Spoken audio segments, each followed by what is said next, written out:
Hello everybody and welcome back to the channel, and welcome back to Sniper Elite 5 in depth, where today we are taking a look at the MP44. So without further ado, let's get into this.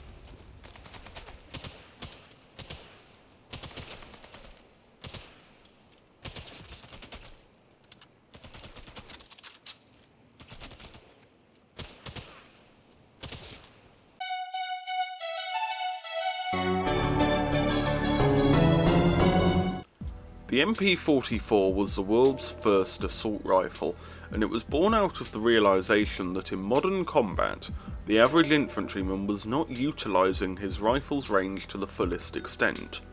High-powered, bolt-action rifles like the Kar98K and the Springfield have ranges measured in kilometres, and nobody, save for very, very skilled snipers, would ever be shooting at that range.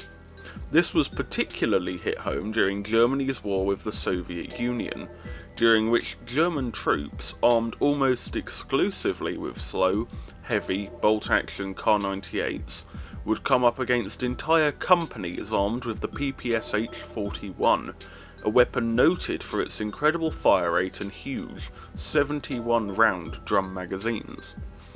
The Germans realised that they were being rapidly outgunned by not just the PPSH, but also rifles like the SVT-40 and the M1 Garand.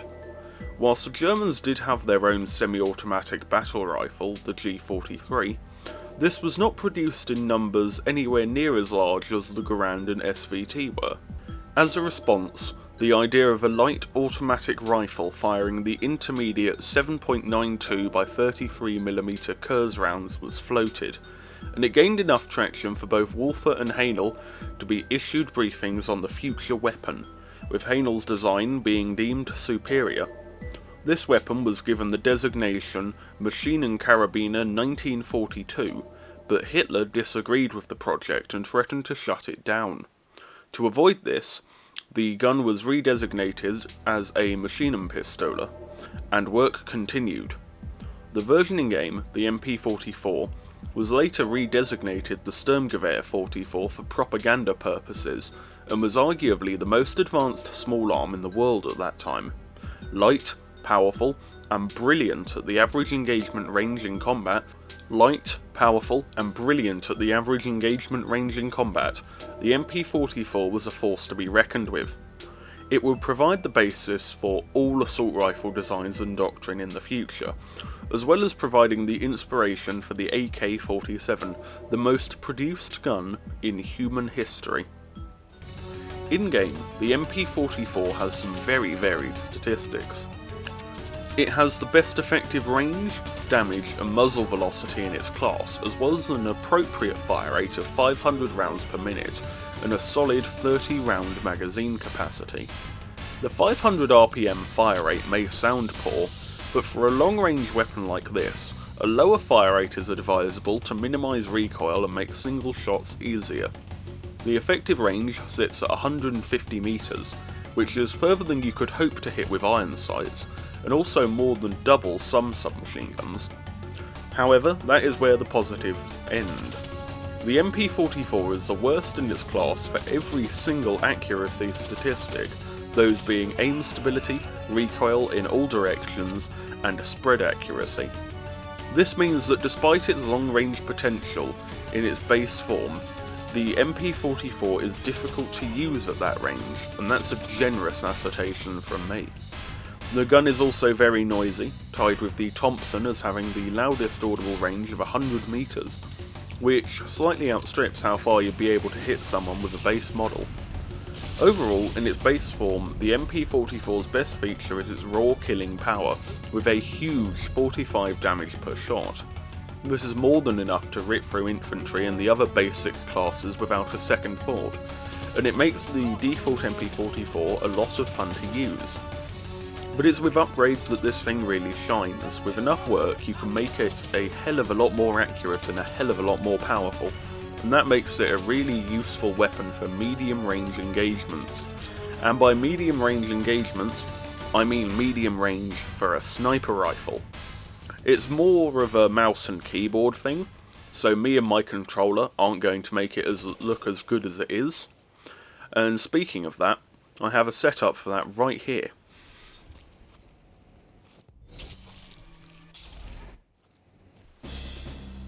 For my long range setup, I use the ZF-41S scope, which provides me with a 2 to 5 times variable zoom.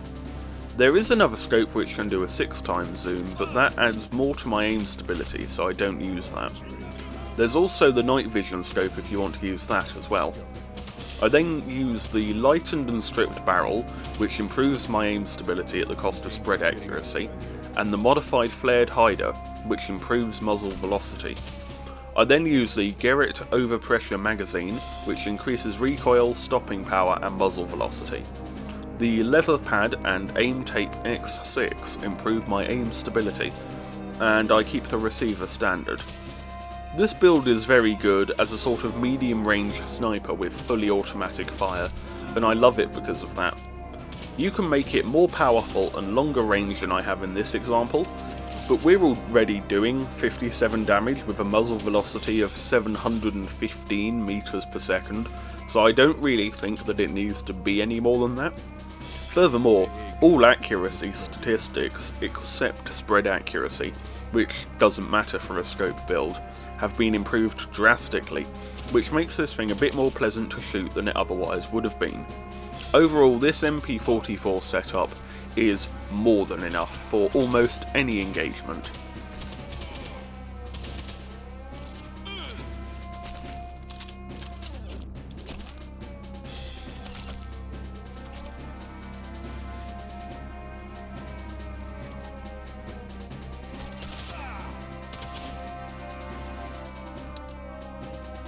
My second setup comes courtesy of Yanhua, and I'm terribly sorry if I'm butchering that name, who has made it an all-rounder build for the MP44, which I think is very good indeed. The build uses iron sights, precision rifling which improves spread accuracy in exchange for worsened muzzle velocity, the McLean control brake which improves accuracy whilst making the gun noisier, the marksman magazine which improves accuracy and weight at the cost of reduced capacity, the heavy butt plate, the leather fast loader which improves reload speed, and the standard receiver. This is an all-round really good build that just works in all situations. The accuracy is better, which was the chief problem of the MP44, and that makes it very good indeed. If you just want to run round with an MP44 and lay waste to people, then this is definitely the gun to go for. I usually try to stray away from doing all-rounder builds like this on the series, but the MP44 is a naturally unbalanced weapon, so having an all-rounder build as solid as this is really useful.